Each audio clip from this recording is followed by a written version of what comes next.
a couple of things to consider when you're coming up with a nutritional plan to improve your breathing.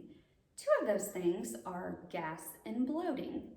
Now, of course, the gas actually causes the bloating, so what you want to try to do is limit the foods that cause your body to have excess gas.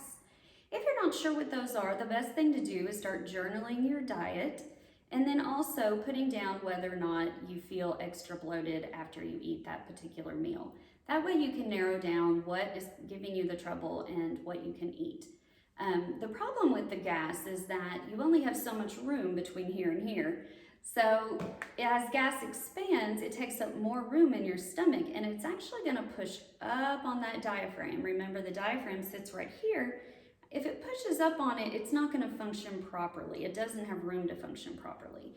So it's very important that you limit the foods that cause gas. Another thing that you want to consider is mucus. Believe it or not, what you eat and drink does matter. So one of the things that's super easy is just drink water. The more hydrated you are, the more thin that your mucus is going to be, and it's going to be easier to cough up. Another super simple fix is just by drinking tea.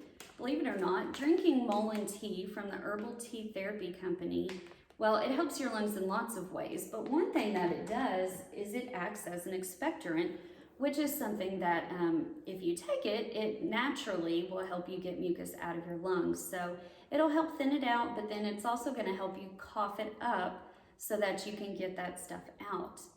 Now, the more clear your lungs are, the healthier your lungs are, and that's because if you have a lot of mucus sitting in there, it's really easy for infection to set up. So it's really important when you're taking care of your lungs to make sure that you're able to cough out any mucus that's in there.